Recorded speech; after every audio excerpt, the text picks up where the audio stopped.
I'm about to say something insane. Avoidants do come back on their own, but only when one specific condition is met. And I have the receipts to prove it. So after 30-ish hours of auditing the stories from people who actually got avoidance back, I noticed the same hidden theme kept showing up. The problem?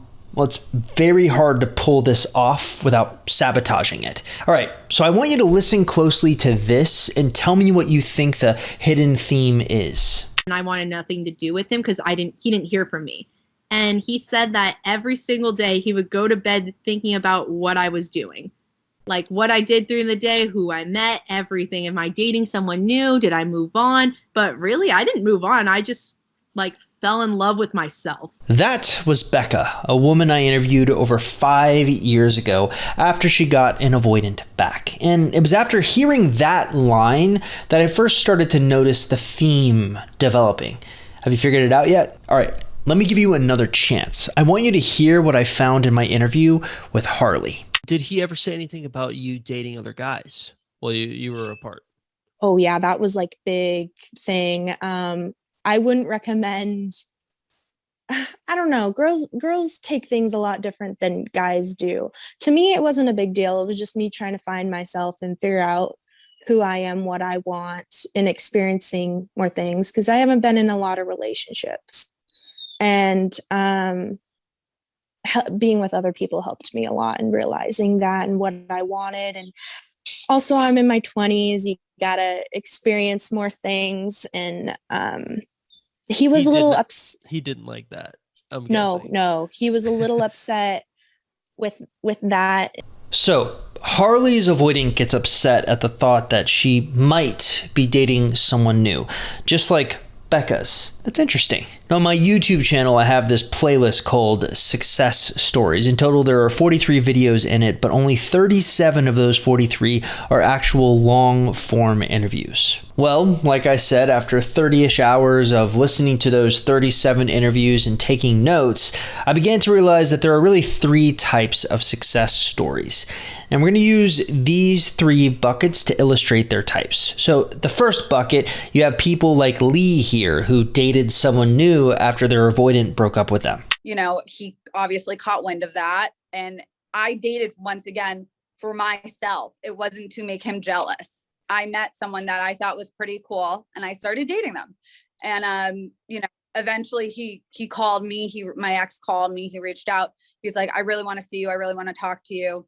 In the second bucket, you have people like Becca and Harley, whose avoidants were haunted by the fact that they could be dating someone new. And then in the third bucket, you have the people who never tried dating anyone else at all. So out of the 37 interviews that I audited, 33% of them all mentioned that they at some point had gone on a date with someone else. 16% of them mentioned in the interview that their avoidant had mentioned that while they were broken up, they were terrified of them dating someone new. So roughly around 49% of the interviews I've made public on YouTube all seem to mention that a contributing factor to their success was an avoidant being worried about you dating someone new or seeing you actually date someone new. That's pretty significant. Now, if you've been following my YouTube channel for a while, over the years, you've seen me quote one specific quote from the avoidant website Free to Attach. Avoidants are free to long for an ex once that person is unavailable, out of a relationship, and typically out of contact. What we might be seeing here with my little dating theory is that this perceived unavailability, whether you're actually dating someone new or just seem like you could be, is the exact psychological condition that finally gives the avoidant permission to start longing for you. But I actually think there's something deeper going on, something that no one ever seems to touch on. Have you ever heard of mate copying? Mate choice copying is where the probability of being chosen as a mate increases when there's evidence that others have already chosen that mate. So what does this mean in avoidant terms? Well, when an avoidant senses someone else might be into you or you're with someone new, your perceived value spikes, even to someone who previously deactivated. We actually see that play out brilliantly in Harley's interview, where she mentions that this friend she had basically became a mouthpiece for her glow up. I talked to my friend who then talked to him because I started getting more comfortable with myself and started trying to go on more dates. And so she was telling him that, and he's a very jealous person. I wouldn't say like jealous in an unhealthy way, but like it works. It worked. Definitely works. Yeah, it worked. Now, this works because of social proof. What's the best way to put this? Okay, imagine for a moment there are two Harleys. You have Harley A and Harley B, and they're identical in every single way. They look the same, they talk the same, they walk the same, but unfortunately, both have experienced a breakup with an avoidant. But of course, they want this avoidant to come back. Now, Harley A, after the breakup, decides that the best way to win the avoidant back is to shout from the rooftops all of the great things she's been doing. Except it doesn't work. It just pushes the avoidant further away. Now, Harley B, on the other hand, decides to do all the great things, and just by osmosis, a mutual friend mentions what she's doing to the avoidant. And this works. Why? Well, what I just described is a perfect blend of indirect validation, earned social proof, and the observer effect. All right, so here's the idea. Harley A is sending direct signals. You know, the whole look at me, I've changed, I'm thriving. And these are often read by avoidants as performative and pressuring, or sometimes even manipulative. Harley B, by contrast, lets the signal come through a third party.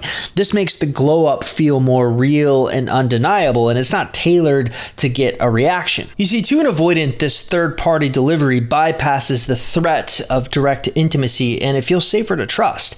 It doesn't trigger defense mechanisms the way a direct plea does. And the psychological mechanisms at work are actually really fascinating. So you have indirect social proof. This is when someone hears from another person that you're doing well or being desired. It's far more persuasive than just hearing it directly from you. It's unsolicited, which makes it more believable. Now, we literally saw that in that clip I played from the real Harley. I talked to my friend who then talked to him. You also have the observer effect in attraction. Now, avoidants often can't access their desire until they see someone else is desiring you, or they hear about you through someone else. This gives them finally the permission to feel without any kind of direct confrontation. And then we have the mystery curve. The more uncertain and out of reach your life feels, the more compelling it becomes. Harley B is mysterious. Harley A is obvious. But that brings up something else I noticed in one of the interviews. So I'm interviewing Sarah Michelle, and she says this. Well, you know, in his mind, he's thinking, well, even though she's dating this new guy, I was engaged to her twice. There's nothing he can do to compete with that. Funny you say that. Because he said the exact same thing. And he tells me, he's like, I don't see you as in a relationship. I just see you as you're with somebody who gives you attention. And so he literally, like, has told me, like, I messed up, I want you back, like, and he told me, he's like, you should leave your boyfriend and come be with me. He told me that yesterday, actually. Now, what's interesting about this is this idea that because the ex was so committed to Sarah Michelle, they were engaged, he got it in his head that no one else could compare to him, and was shattered when she moves on to someone else, which of course prompted him to come back on his own. Now, I know I'm only talking about actual interviews that I can play clips from, but this phenomenon isn't anything new to me. One of the things that we see a ton of in our community are written stories just like this, like Jamie here, who after 8 months had an avoidant beg for the chance to come back. Now, one of the big lessons she shares is number one, you have to move on, and number two is you have to date other people. There it is again. Dating other people. And if you're wondering how people like Jamie or Harley or Becca or Sarah Michelle actually pull that off, how they can rebuild, reframe, and create the kind of energy that makes the avoidant just want to rethink everything, well, that's exactly what we help people do inside the Seiter Super offer. It's a massive 50% discount on our private community, weekly coaching, every course I've ever made, plus a battle buddy system so you're never navigating this alone. So if you're serious about creating the kind of shift that makes your avoidant want back in, you don't have to do this in the dark. Simply click the link in the description to claim your discount today. All right, where were we? Yes, I was about to hit you with my theory. So, one of the driving forces that I think is behind why this date others works so well on avoidance is something I'm calling the phantom reclaim reflex. I actually want to turn my attention back to Sarah Michelle's avoidant. As she tells it, her avoidant says, tells me, he's like, I don't see you as in a relationship. I just see you as you're with somebody who gives you attention. even if they don't want to be with you, avoidants often still feel like they should have access to you. This is also referred to as the endowment effect. The idea is that we value things more just because we believe that they belong to us. It's just that avoidants put a twist on that. Sarah Michelle's avoidance still viewed her as his, so when she moves on, it doesn't compute. It feels like a violation of something they didn't know they still wanted. But to be honest with you, there's something narcissistic and possessive about this ideology, but I guess it tracks if you really think about it. You know, lately in my videos, I've been talking about Mary Ainsworth's strange situation experiment. Now, the experiment observed how infants respond to brief separations and reunions with their caregiver, and it revealed that different attachment styles, like secure, anxious, and avoidant, it's kind of based on how the child reacts when the caregiver leaves and returns. The huge finding I took from it is that avoidantly attached infants don't protest at all when their caregiver leaves. They seem unfazed. But under the surface, their cortisol spikes. They're in distress. They just have learned not to show it. So you fast forward to adulthood and you get this warped emotional logic. I don't need you, but you're not allowed to leave me. That's why they don't chase you at first. But the second they feel you're really gone, you're really claimed by someone else, that mask starts to slip. So that makes things easy, right? If an avoidant breaks up with you, then you just need to date someone else and the avoidant will just come back on their own. Well, actually, it's not that easy because a lot of times in these interviews, I keep hearing a common complaint. I'll let Aaron here explain it to you. Did you go on any dates or try any new experiences out? I did. I went on dates. I met new girls, and I don't know. It was just not the same because you're always thinking about her in the back of your mind. Yes, every day. I was, just because she broke up with me doesn't mean she wasn't a good girlfriend. All right, so here's what I kept noticing over and over in these interviews. Heartbroken people are often deeply resistant towards dating anyone else. Not because they can't, but because they just don't feel it.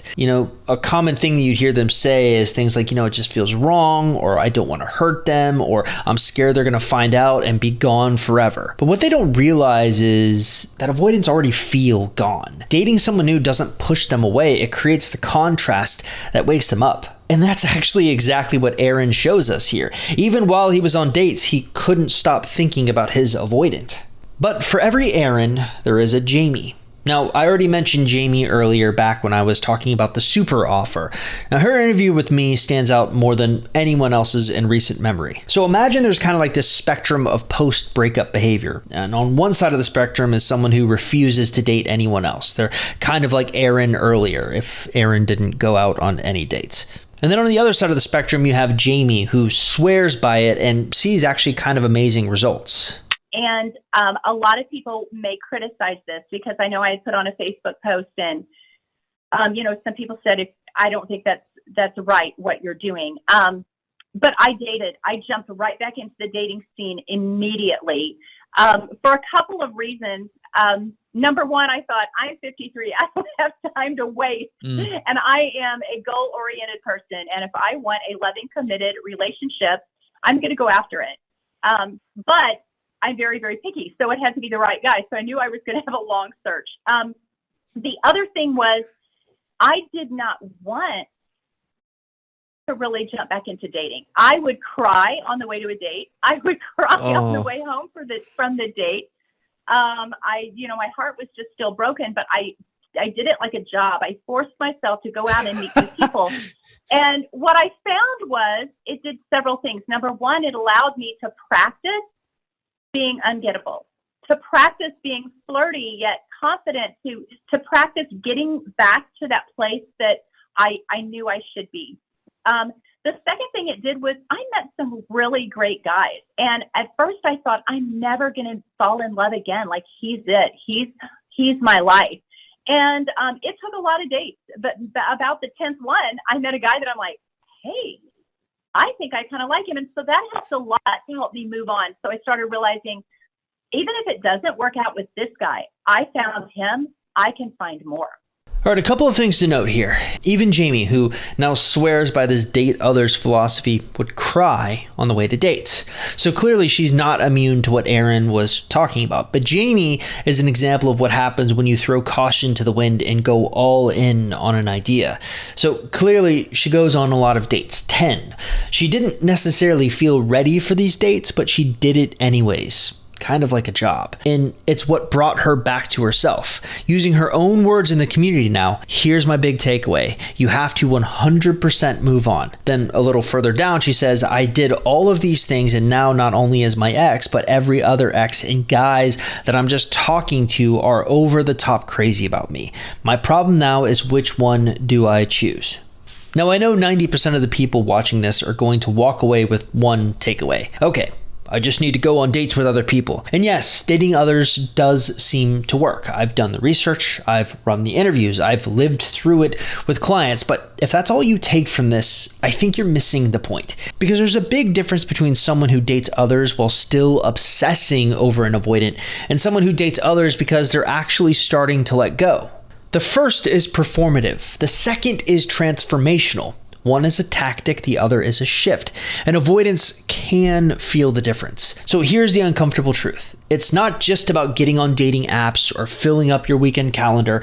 It's about stepping into a life that no longer waits on their return. That's when they start to feel your loss. And that's when they come back on their own. And if they don't, well, that's when you're too busy building something better to care. Now, throughout this video, I threw in a bunch of different success stories at you. And I want to mention that every one of these success stories was made possible by our community. Something that you get in the Seiter Super offer for just a one-time payment at 50% off. If you're interested, simply click in the link in the description.